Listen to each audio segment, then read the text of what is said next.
Good morning dear student. स्वागत है आपका बायो की कक्षा में। और बच्चों, आज की जो कक्षा के अंदर जो अपन बात करते हैं वो आगे उसी चैप्टर में जो अपन बात करेंगे, जो अपनी यूनिट चल रही है। आपको पता ही है बच्चों, यूनिट कोशिका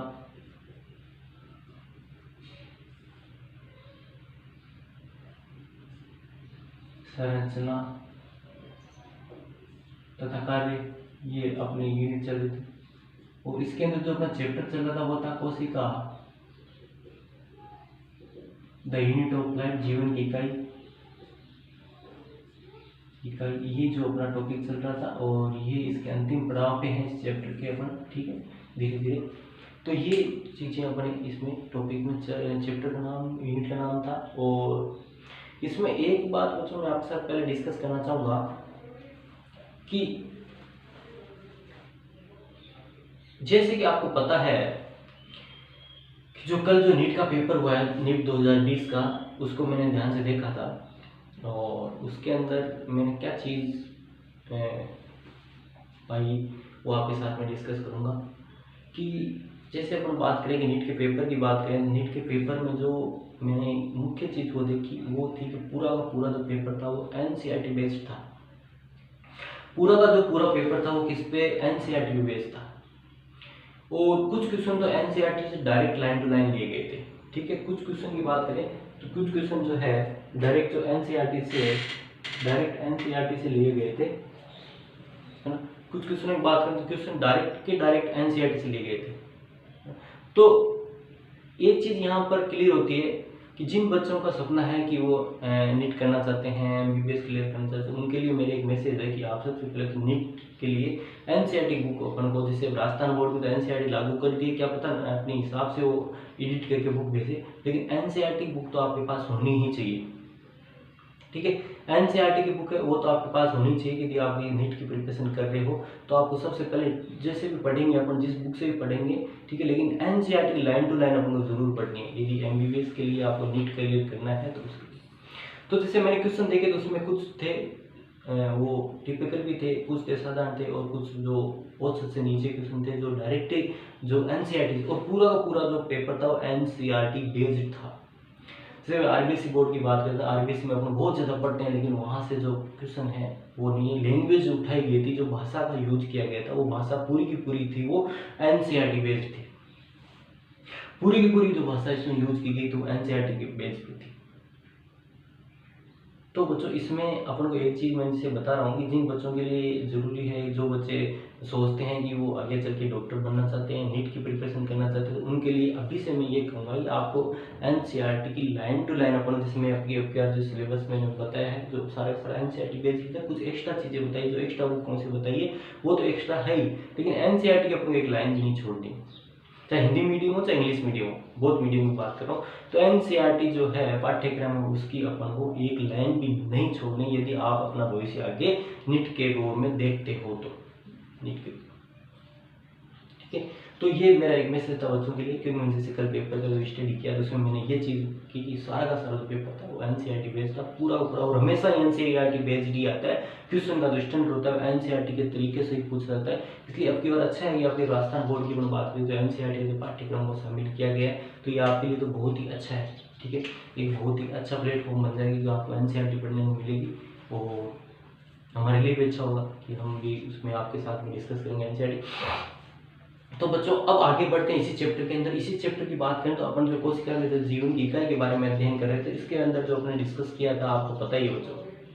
इसके अंदर कोशिका की एक बार बात करें, प्रोकैरियोटिक यूकैरियोटिक कोशिका के बारे में अध्ययन किया। उसके बाद अपन ने जो यूकैरियोटिक कोशिका की बात करें, यूकैरियोटिक कोशिका के अंदर बात करें तो यूकैरियोटिक कोशिका के अंदर अपन ने विभिन्न प्रकार के अंगकों के बारे में अध्ययन किया था। विभिन्न प्रकार के जो अंगक होते हैं उनके बारे में अध्ययन किया था, ठीक है। तो सेल ऑर्गेनेल्स होते हैं उनके बारे में अध्ययन किया था। और आज की जो अपन बात करते हैं तो आज इसी श्रेणी में आगे बढ़ते हैं। आज का जो अंग की जो बात कर रहे हैं वो बात करते हैं सूक्ष्म काय की बात करते हैं। सूक्ष्म काय NCERT की अब जैसे बात करते हैं, मैंने कहा NCERT की बेस की बात करते हैं, NCERT में केवल 2 लाइनें दे रखी है। वो 2 लाइनें तो है ही, डिस्कस में करेंगे ही करेंगे, लेकिन उसके अलावा मैं आपको सूक्ष्म काय के बारे में और डिटेल से स्टडी बताऊंगा, जो अपने के 2 वीडियो लेक्चर में लगेंगे इसमें, ठीक है। तो 2 उसमें पूरी डिटेल, तो मैं कह रहा हूँ एनसीईआरटी को अपना फॉलो कर रहे हैं, साथ साथ में कुछ डिजिटल स्टडी करेंगे। तो इसमें एनसीईआरटी की बेस की बात तो है ही है। तो एनसीईआरटी में तो आप देखना कि जिस लेसन के चैप्टर के अंत में 2 लाइनें दी गई, उसमें सूक्ष्म काय दिया हुआ है, उसे केवल 2 लाइन में सिमट दे। लेकिन अपन यहाँ पर जो पूरा सूक्ष्म काय क्या क्या होते हैं, किस किस प्रकार के, उनके सभी के बारे में अपन डिस्कशन यहाँ पर करेंगे। तो बच्चों आगे की जो अपन बात करते हैं, तो इसमें देखो सूक्ष्म काय की बात करते हैं। इसमें आज अपन सूक्ष्म काय की बात करते हैं। सूक्ष्म काय क्या होता है, ठीक है, सूक्ष्म काय क्या होता है, माइक्रो बॉडीज क्या होती है, ठीक है, ये क्या होती है, कहाँ पाई जाती है, किस प्रकार की होती है, इनका क्या रोल होता है, क्या कार्य होता है, उनके बारे में अपन आज इसमें वीडियो में पढ़ने जा रहे हैं। तो बच्चों देखो सबसे पहले अपन इससे बात करें कि सूक्ष्म काय, पहले तो याद रखना एकल कलाबद्ध है। एकल कलाबद्ध इनकी जो बात करेंगे जैसे अपन यहाँ पे, तो सूक्ष्म काय की बात करेंगे तो ये देखो इस प्रकार से, ये एकल कला, ये एक रिक्तिकाएं सी होती है, मतलब वेसिकल्स होती है, ठीक है, वेसिकल्स पुटिकाएं होती है जो एकल कला से परिबद्ध होती है। देखो ये एकल कला, मैं एकल कला से बनाए हैं, ठीक है, चारों तरफ एक कला, कला में एक झिल्ली, एक आवरण, झिल्ली का एक आवरण, ठीक है, एक आवरण बनाए। तो सबसे पहले सूक्ष्म काय एकल कला से घिरी थैली समान संरचना, ये देखो थैली समान संरचना है, एकल कला से घिरी हुई, एकल कलाबद्ध, एकल कलाबद्ध है, ठीक है, एक और थैलीनुमा संरचना, देखो एक थैली सी है, ठीक है, पाउच सा है, एक पाउच सा है, आप देख पा रहे हो यहाँ पे एक पाउच है, पूरी की संरचना की बात, ये पाउच है, एकल कला से घिरी हुई संरचना होती है, जिसका निर्माण किससे होता है बच्चों, बहुत इंपॉर्टेंट लाइन है, जिसका निर्माण किससे होता है, अंतःपर्दीय जालिका ईआर से होता है, एंडोप्लाज्मिक रेटिकुलम से होता है। आपको पूछ लेगा सूक्ष्म काय है, अभी सूक्ष्म काय की बात करते हैं, माइक्रो बॉडीज है, तो माइक्रो बॉडीज का निर्माण कहाँ से होता है, तो माइक्रो बॉडीज का निर्माण, सूक्ष्म काय का जो निर्माण होता है वो किससे होता है, अंतःपर्दीय जालिका से होता है, अंतःपर्दीय जालिका से होता है, ठीक है, अंतःपर्दीय जालिका से होता है, किससे होता है, अंतःपर्दीय जालिका से होता है। इसका निर्माण कहाँ से होता है, एंडोप्लाज्मिक रेटिकुलम से होता है, इसका निर्माण एंडोप्लाज्मिक रेटिकुलम से होता है, इसका निर्माण कहाँ से होता है, अंतःपर्दीय जालिका से होता है। ये बहुत इंपॉर्टेंट लाइन है, ये आपको याद रखनी है। स्पिरोसोम का जो निर्माण होता है किससे होता है, स्पिरोसोम का निर्माण बहुत इंपॉर्टेंट है, स्पिरोसोम का निर्माण अंतःपर्दीय जालिका या एंडोप्लाज्मिक रेटिकुलम से होता है। तो एंडोप्लाज्मिक रेटिकुलम से आपने लिख दिया, ठीक है, से होता है, ठीक है। तो यहाँ पे देखो सूक्ष्म काय है, सूक्ष्म का एकल कलाबद्ध थैलीनुमा संरचना है, ये होगी, जिसका निर्माण किससे होता है, अंतःपर्दीय जालिका से कैसे होता है, ये न्यूक्लियस है, और इससे इसका अर्थ क्या होता है, ये क्या होती है, ये एंडोप्लाज्मिक रेटिकुलम होती है, अंतःपर्दीय जालिका होती है, ठीक है, ये केंद्रक है। तो इसमें क्या होता है कि ये जो इसकी, ये जो एकल कलाबद्ध, ये भी अंतःपर्दीय जालिका भी क्या होती है, एकल कलाबद्ध कोशिकांग है, एकल कला से घिरा हुआ कोशिका। तो इसमें क्या, जिस प्रकार इसके अंदर क्या होते हैं, जो इसके जो एंजाइम भर जाते हैं मान लो, तो यहाँ से क्या होता है, पुट्टिका के रूप में टूट जाता है, ये एक पुट्टिका के रूप में इस प्रकार से इसके टूट जाता है, और ये क्या बनाता है, ये पुट्टिका के रूप में टूटा है, ये क्या है, सूक्ष्म काय है, जिसके अंदर एकल, इसकी कलाब से गिर गया, एकल कलाब से परिबद्ध हो गया, और ये कलाब इसके अंदर क्या हो गया, लाइसोम जो एंजाइम होते हैं, जैसे अपन लाइसोम में जिस प्रकार एंजाइम पाते हैं उसी प्रकार इसमें लाइस हाइड्रोलाइजेज प्रोटीज राइबोन्यूक्लियस जो एंजाइम इसके अंदर भर जाएंगे, इसके अंदर ये एंजाइम भर जाएंगे। अब इसमें क्या करेंगे, ये सूक्ष्म काय जिसे मान, इसमें जो भी एंजाइम भर जाएंगे इसके अंदर किसी पदार्थ का स्टोर हो जाएगा, ये रिक्तिका है, संरचना है, थैलीनुमा इसके अंदर, तो ये स्पिरोसोम बन गया, ठीक है। टूट के किससे बना, अंतःपर्दीय जालिका, किसके टूटने से बना, अंतःपर्दीय जालिका टूटने से बना। देखो ये अंतःपर्दीय जालिका थी, एंडोप्लाज्मिक रेटिकुलम थी, एंडोप्लाज्मिक जो रेटिकुलम थैलीनुमा संरचना है, जो पुट्टिका होती है इसके रूप में टूट गया, इसके अंदर जो भी इसके जो पदार्थ होते हैं भर गए इस पुट्टिका के अंदर, एकल कलाबद्ध परिबद्ध हो गए, और एकल कला से परिबद्ध जो संरचना होती है इसी को क्या बोलते हैं, आपके सूक्ष्म काय बोलते हैं, इसको क्या बोलते हैं, सूक्ष्म काय बोलते हैं। तो बच्चों यहाँ पे ये चीज आपको क्लियर होगी कि वह सूक्ष्म काय क्या होता है, एक लाइन है लेकिन आपको यहीं पे याद करनी है चीज। आज का जो वीडियो लेक्चर है पूरा का पूरा आपको यहीं पे याद करना है, आगे का वीडियो लेक्चर यहीं पे, क्योंकि इतना छोटा सा अपन पढ़ रहे हैं तो आपको सारी की सारी दिमाग में बैठ जानी चाहिए, और इसके आपके नोट्स भी आपके बुक में अंदर, नोटबुक के अंदर होने चाहिए, ठीक है। तो ये था आपको बच्चों सूक्ष्म काय की क्या होती है, सूक्ष्म काय कैसे बनती है, अपन ने यहाँ पे डिस्कस करी, सूक्ष्म काय की संरचना किस प्रकार की होती है, और सूक्ष्म काय जो होती है वो किससे बनती है, ठीक है। तो अब आगे की जो अपन जो बात करते हैं, इसमें आगे की जो लाइन देखो तो सूक्ष्म काय कितने प्रकार की होती है, ठीक है। सूक्ष्म काय ये 3 प्रकार के होते हैं। अपना माइक्रो बॉडीज की बात करें, माइक्रो बॉडीज की बात करें, सूक्ष्म काय की बात करें, सूक्ष्म काय जो होती है 3 प्रकार की होती है। ये कितने प्रकार की होती है? ये 3 प्रकार की होती है। ये कितने प्रकार की होती है? 3 प्रकार की होती है। ये कितने प्रकार की होती है? 3 प्रकार की होती है। ठीक है, ये कितने प्रकार की होती है? 3 प्रकार की होती है। कितने प्रकार की होती है? 3 प्रकार की होती है। सूक्ष्म काय जो होती है 3 प्रकार की होती है। पहला था स्पिरोसोम्स, स्पिरोसोम्स, दूसरा पेरोक्सिसोम्स, तीसरा ग्लाइकोसिसोम्स। तीनों के नाम आप याद कर लीजिए, तीनों के नाम याद करिए। सूक्ष्म काय होती 3 प्रकार की होती है। मैं बोल रहा हूँ सूक्ष्म जो काय होती है वो कितने प्रकार की होती है बच्चों? 3 प्रकार की होती है। तो 3 प्रकार की कौन कौन सी होती है? स्पिरोसोम्स होती है, स्पिरोसोम्स होती है, दूसरी पेरोक्सिसोम्स होती है, तीसरी ग्लाइकोसिसोम्स होती है। ठीक है, पेरोक्सिसोम्स, स्पिरोसोम्स, पेरोक्सिसोम्स और ग्लाइकोसिसोम्स। स्पिरोसोम्स, पेरोक्सिसोम्स एंड ग्लाइकोसोम। आप अच्छे से इसको लर्न कर लीजिए तीनों के नाम को, फिर अपन आगे बढ़ते हैं। तीनों फिर 1 बाय 1 अपन डिस्कशन करेंगे। तीनों के नाम आपको, सूक्ष्म काय होती है 3 प्रकार की होती है। ठीक है, 3 प्रकार की होती है सूक्ष्म काय। इनमें किस प्रकार का इनमें स्टोर है, किस प्रकार का इनमें संचय पदार्थ है, इसके अंदर जो संचित पदार्थ है, इसके अंदर जो स्टोर्ड बोलते हैं, या जिसका बाकी एक्तरण जो पदार्थ है, एक्टित हुआ जो पदार्थ है, उसके आधार पर नाम के स्पिरोसोम्स है, पेरोक्सिसोम्स है और ग्लाइकोसोम्स है।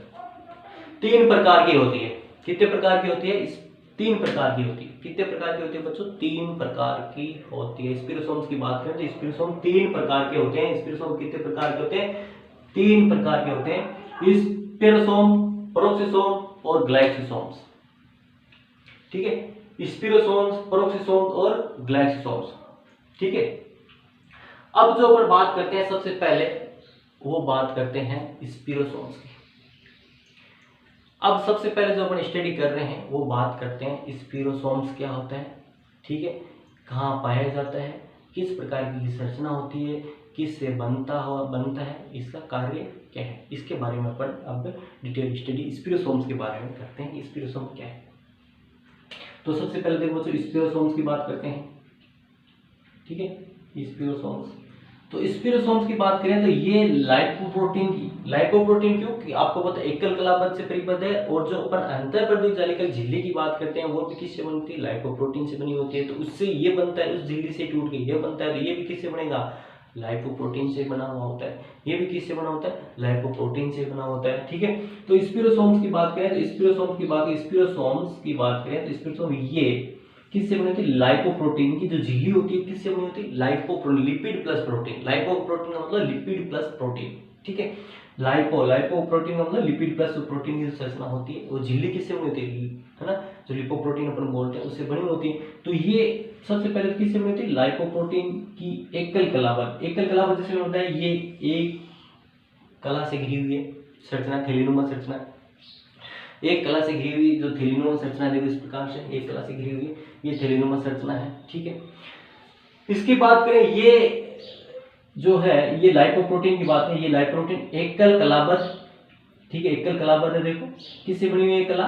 लाइपोप्रोटीन से बनी हुई है। ये कला किससे बनी हुई है? लाइपोप्रोटीन से बनी हुई है। किससे बनी हुई है? ये जो झिल्ली है ये किससे बनी हुई है? लाइपोप्रोटीन से बनी हुई है। ठीक है, और एकल कलाबद्ध है।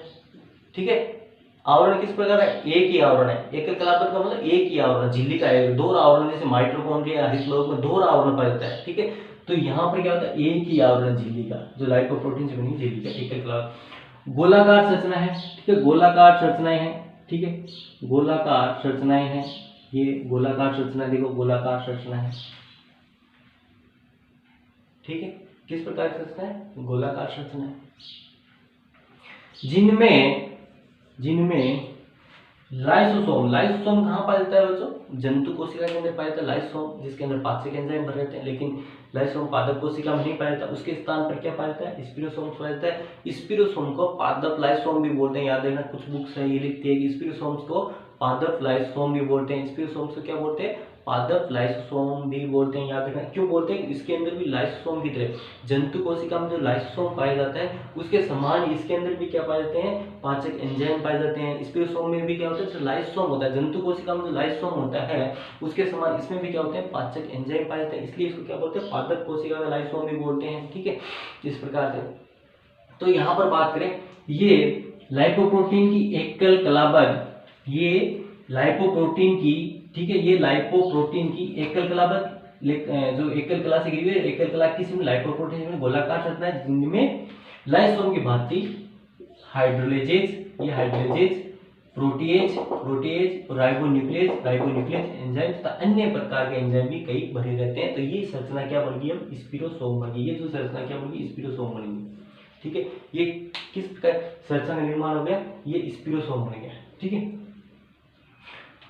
लाइसोम की बात हाइड्रोजेज, प्रोटीएज, राइबोन्यूक्लियस तथा अन्य कई एंजाइम भरे रहते हैं, ठीक है। अन्य कई एंजाइम भरे रहते हैं तथा अन्य कई एंजाइम भरे रहते हैं इसके अंदर, ठीक है। इसके अंदर क्या होंगे, और कई एंजाइम बने, जिसमें मैंने बताया ये जो संरचना बनी है ये क्या बन गई, स्पिरोसोम्स बनी। ये जो संरचना बनी अब क्या बनी, स्पिरोसोम्स बनी। अब बात आती है बच्चों की इसकी खोज किसने की थी। स्पिरोसोम्स की बात करें तो स्पिरोसोम की सर्वप्रथम खोज किसने की थी, ये भी बहुत महत्वपूर्ण इंपॉर्टेंट है, कई बार पूछ लिया जा सकता है नीट के अंदर, है ना। तो स्पिरोसोम की खोज की बात करें, देखो इसकी खोज की बात, इनकी खोज डेंजियर्ड तथा पेरनर ने पादप कोशिका में की थी। दो वैज्ञानिक थे, एक था डेंजियर्ड तथा पेरनर, ठीक है। डेंजियर्ड तथा पेरनर ने इनकी खोज की बात करें तो इनकी खोज पादप कोशिका में की थी। डेंजियर्ड तथा पेरनर ने इनकी खोज की बात करें तो खोज कहाँ की थी बच्चों, पादप कोशिका में, प्लांट सेल्स के अंदर की थी, याद रखना। अब यहाँ पर एक चीज मैं आपको बताऊंगा, जैसे हमने लिखा भी है, ये पादप कोशिका में की थी, इसका मतलब क्या होता है, पादप कोशिका में ही पाए जाते हैं। ये जो अंगक है पादप कोशिका में पाए जाते हैं। ये जो संरचना है, ये अंगक है, ये जो स्पिरोसोम है, ये जंतु कोशिका के अंदर अनुपस्थित होता है, ठीक है। हमेशा याद रखना, किसमें, जंतु कोशिका के अंदर अनुपस्थित होता है। ये कहां पर, जंतु कोशिका, पादप कोशिका में पाया जाता है और जंतु कोशिका के अंदर ये अनुपस्थित होता है। This is absent in the plant cell या spherosome not found in the plant cell, sorry animal cell, ठीक है। ये क्या होता है, not found in the animal cell, ये एनिमल सेल्स के अंदर नहीं पर it's found in the plant cell, ठीक है। प्लांट सेल के अंदर पाया जाता है, जंतु कोशिका के अंदर स्पिरोसोम नहीं पाया जाता है, ठीक है। क्योंकि ये क्या कार्य आप देखोगे तो इसका कार्य पादप कोशिका में होता है, जंतु कोशिका में इसका लायक कोई कार्य है ही नहीं। तो इस प्रकार से, तो ये देखो इसकी खोज डेंजियर तथा पेरनर ने पादप कोशिका में की थी, पादप कोशिका में की थी। इसकी खोज की किस में की थी, पादप कोशिका में की थी। ये अंगक जंतु कोशिका में अनुपस्थित होते हैं। ये कहां पर अनुपस्थित होते हैं, ये जंतु कोशिका के अंदर अनुपस्थित होते हैं। ये पादप कोशिका में पाए जाते हैं परंतु जंतु कोशिका के अंदर, देखो ये जो अंगक है ये जंतु कोशिका एनिमल सेल में अनुपस्थित होते हैं। कहाँ पे अनुपस्थित होते हैं बच्चों, जंतु कोशिका में अनुपस्थित होते, जंतु कोशिका में स्पिरोसोम नहीं पाए जाते। आते ना जब अपन इनके जो पढ़ेंगे इनके, मैं आपको जंतु कोशिका पादप कोशिका में अंतर भी बताऊंगा एक वीडियो लेक्चर के माध्यम से, तो उसमें अपन ये पढ़ेंगे, वहां पर याद रखना आप कि ये आपको जंतु कोशिका के अंदर अनुपस्थित मिलेगा और पादप कोशिका के अंदर उपस्थित मिलेगा, ठीक है। इसके बाद नेक्स्ट बात है इनका निर्माण, स्पिरोसोम का निर्माण की बात करते हैं अंतःपर्दीय जालिका ईआर से होता है, ठीक है। इनके निर्माण की बात करते हैं तो इनका निर्माण अंतःपर्दीय जालिका या एंडोप्लाज्मिक रेटिकुलम से होता है। इनका निर्माण कई बार पूछ लेते हैं भाई, जो स्पिरोसोम्स है या जो सूक्ष्म कायिक, जैसे अपन ने पढ़ा सूक्ष्म कायिक सारी का निर्माण कहाँ से होता है, अंतःपर्दीय जालिका से होता है। ये भी सूक्ष्म कायिक है, इसका निर्माण कहाँ से होगा, अंतःपर्दीय। मैंने यहाँ बताया कैसे टूट के बनती है स्पिरोसोम, ठीक है, किस प्रकार से इसका निर्माण होता है। तो इनका निर्माण किससे होता है बच्चों, अंतःपर्दीय जालिका या ईआर से होता है, ठीक है। किससे होता है, अंतःपर्दीय जालिका या ईआर से होता है, अंतःपर्दीय जालिका और ईआर से होता है, ठीक है। तो ये बात भी अपने क्लियर होगी कि भाई इनका निर्माण जैसे अपन ऊपर ही पढ़ा था, लेकिन यहाँ पर देखो ये ग्लाइप्रोटीन ये एकल कलाबद्ध गोलाकार संरचना है जिनका निर्माण अपन यहाँ पे लिख सकते थे कि इनका निर्माण किससे होता है, अंतःपर्दीय जालिका से या एंडोप्लाज्मिक रेटिकुलम से होता है। इसके बाद और अपन जो एक महत्वपूर्ण जो बात अपन डिस्कस करते हैं वो देखो क्या है कि स्पिरोसोम की बात करें तो स्पिरोसोम मुख्यतः पादपों में स्पिरोसोम्स की बात करें तो मुख्यतः पादपों में पाए जाते हैं, आपको पता ही है, जंतु कोशिका में अनुपस्थित होते हैं, ये तो बात अपना क्लियर है। ठीक है, तो स्पिरोसोम मुख्यतः पादपों में वसायुक्त कोशिकाओं में पाए जाते हैं, याद रखना। और वसायुक्त कोशिकाएं हर पादप में नहीं होती है, कुछ पादप होते हैं जो तेली उत्पादन वाले पादप होते हैं, जो तेल का उत्पादन करते हैं, उनके अंदर पाई जाती है वसायुक्त कोशिकाएं, जैसे मूंगफली है, सरसों है, तिल है, सोयाबीन है। ठीक है, इस प्रकार से जो भी तेल का उत्पादन करती है उनके अंदर ये पाया जाता है। तो स्पिरोसोम की बात करें, स्पिरोसोम मुख्यतः पादपों में वसायुक्त कोशिकाओं में जैसे मूंगफली, सरसों, तिल आदि के बीज पत्रों, जैसे मूंगफली के 2 बीज पत्र होते हैं, सरसों तो बीज पत्रों में तेल होता है, और उन बीज पत्रों के अंदर क्या पाया जाता है, उन बीज पत्रों के अंदर स्पिरोसोम्स पाया जाता है। ठीक है, उन बीज पत्रों के अंदर क्या स्पिरोसोम्स पाया जाता है। ठीक है, कोशिकाओं में पाए जाते हैं, इन कोशिकाओं में पाए जाते हैं। ठीक है, याद रखना। तो याद रखो, यहाँ पे एक क्लियर होगी बात है, स्पिरोसोम मुख्य पादपों में जो वसायुक्त कोशिकाएं किस में होती है, तेल उत्पादक जो पादप होते हैं उनके जो बीज होते हैं, उनके बीज पत्र होते हैं, बीज पत्रों में ये स्पिरोसोम्स होते हैं, ये पाए जाते हैं। वहां पर क्या संचय करते हैं, तेल का संचय करते हैं, संश्लेषण करते हैं और उनका परिवहन करते हैं, इस प्रकार से। तो आगे की अब जो अपन बात करते हैं, ये तो बात होगी इसके बारे में, ये बात होगी। इसके बाद अब जो लास्ट इसका जो कार्य बचा है, इसका जो महत्वपूर्ण जो बात आती है, जहां क्वेश्चन बन सकता है भाई स्पिरोसोम का कार्य क्या होता है। ठीक है, स्पिरोसोम का कार्य क्या होता है, ये जो महत्वपूर्ण बात आती है उसके बारे में आप डिस्कस करते हैं कि भाई स्पिरोसोम है, तो स्पिरोसोम कार्य की बात करें तो स्पिरोसोम का जो मुख्य कार्य है, स्पिरोसोम का मुख्य कार्य वसीय पदार्थों का एकत्रण करना। ठीक है, वसीय पदार्थों का एकत्रण करना क्या करता है, स्टोर ऑफ फैटी सब्सटेंसेस, सबसे पहला कार्य क्या करता है, जैसे मैंने बताया इनके अंदर क्या होता है, तेल को संचय करके रखता है, कौन ये क्या है, थैलीनुमा रहता है, इसमें तेल भरा रहता है। ठीक है, सिंपल। और कुछ पाचक एंजाइम भरे रहते हैं, कुछ जैसे प्रोटीज, हाइड्रोजीन एंजाइम भरे रहते हैं। साथ साथ में क्या कह रहा हूँ, इनके अंदर क्या होता है, वसीय पदार्थों का एकत्रण होता है, परिवहन होता है और संश्लेषण करना है। स्पिरोसोम का जो मुख्य कार्य की बात करें तो बच्चों, स्पिरोसोम का मुख्य कार्य क्या हो गया कि वसीय पदार्थों का एकत्रण करना, परिवहन करना तथा संश्लेषण करना है। ठीक है, संश्लेषण करना है। तो बच्चों आज के कक्षा के अंदर अपने सूक्ष्म काय के बारे में अध्ययन, सूक्ष्म काय कितने प्रकार के होते हैं, एक जो सूक्ष्म काय स्पिरोसोम उसके बारे में अध्ययन किया। आगे की जो कक्षा होगी उसके अंदर अपन जो 2 बचे हुए जो सूक्ष्म काय उनका अपन बात करें, परोक्सोम, ग्लाइकोसोम। ठीक है, तो आज की कक्षा में इतना बहुत था बच्चों। इसके आपके जो नोट्स है आपको प्रिपेयर हो जाने चाहिए। ठीक है, तो आज के लिए इतना बहुत है।